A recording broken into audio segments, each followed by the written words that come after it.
The primary focus is on how Johan and Eugen try to pull Jihoon into their situationship, leading to many interesting dynamics.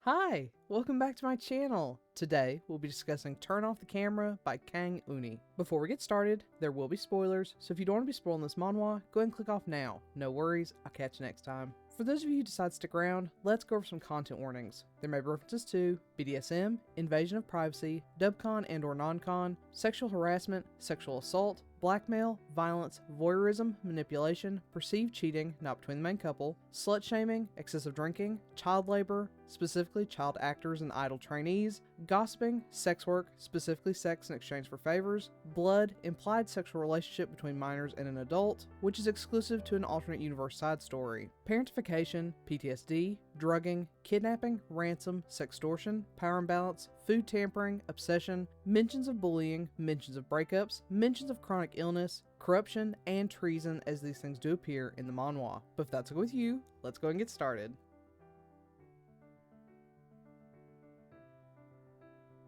Yeon Jihoon is the leader of the idol group Biggest. Unfortunately, despite their name, they are far from the biggest idol group out there. On the contrary, their most recent album was cancelled. And after a less than stellar performance, it looks like the end is near for their short-lived group. That is until Jihoon gets an opportunity of a lifetime. Due to an unfortunate scandal with another contestant, Jihoon has been asked to fill in on a reality game show with two famous actors. If Jihoon does well, he stands to drag his group up from the dregs of anonymity to superstardom. But Jihoon doesn't realize that these actors he's bunking with aren't as sparkly and clean as their public appearance might be. And, unfortunately for him, they have every intention of dragging him down into their depraved world with them.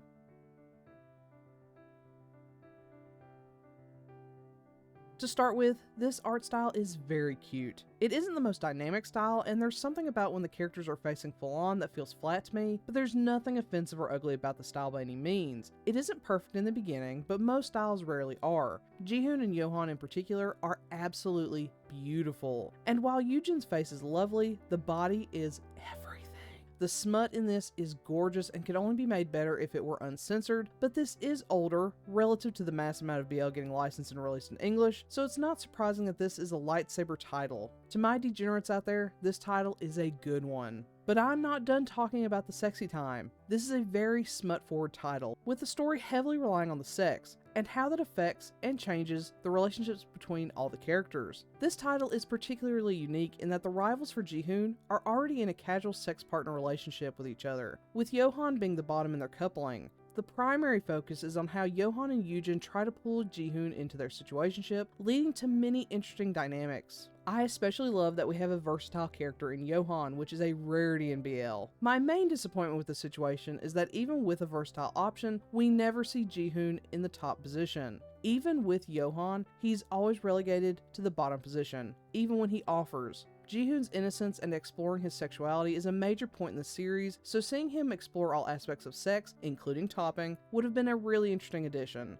Plus, power bottom, BDS loving Johan with sweet top Jihoon would have been the best. Now, this is your standard love triangle as opposed to a poly or wide choose situation, so if you're hoping for the end result to be all three of them being together or for Jihoon to choose both, you will be disappointed. I'd be lying if I said I wasn't hoping for that myself, as I think Johan and Eugen both provide something interesting and unique in their situationship, but oddly enough, I actually prefer Johan. Though Eugen is clearly endgame based on Jihoon's emotions and reactions, Johan to me was much more honest and his growth is much more apparent, which made me trust him more than I did with Eugen. But Johan is also given another love interest, which I was all for as I was looking forward to seeing him finally get into a relationship. But the title ends before it could even begin. I wanted a lot from the different relationships here, and while I wouldn't say I hated the story overall, it's not as exciting as I think it could have been with such a fun setup. It actually reminds me a little bit of From Points of Three. Oddly enough, this also has a versatile character that I also enjoyed more than the primary love interest, though that title has poorer art. Before I close out, I'd be doing this a disservice if I didn't mention the alternate universe side story at the very end. I hate that they changed the cover art for this series as it appears to be a historical title, but it's not until this very side story. However, let me just say this side story is very interesting. I've heard of Flowerverse in the past, and as many of you know, I'm a sucker for any of the various established universes, like Omegaverse, Dom Subverse, Cakeverse, and the like, but this was the first I've seen of an official flowerverse, and I'm all over it. The concept of blooming like a heat and luring people in with the scent of flowers like pheromones is really fun, and I would have loved to explore that more, but this is an alternate universe side story, so there's only so much that can be explored beyond the smut.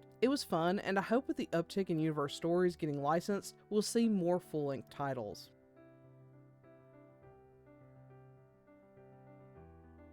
With all that being said, this was a fun smut fest. Story-wise, I wouldn't say this is all that unique beyond the initial setup with an established situationship, looking to the main character to be added in, only to become a love triangle. It had a few different opportunities to make it more interesting than just a standard love triangle, but it stopped just short. If you're looking for another threesome to love triangle scenario with a versatile character, I'd say check out From Points of Three, as it has many of the same dynamics, though with a few more interesting scenarios. However, if you're just interested in the Flowerverse, it might be worth checking out the side story for this one. So, have you read Turn Off the Camera? If so, what do you think? Do you agree with my assessment? Do you not? Let me know in the comment below. Otherwise, I'll catch you next time. Bye!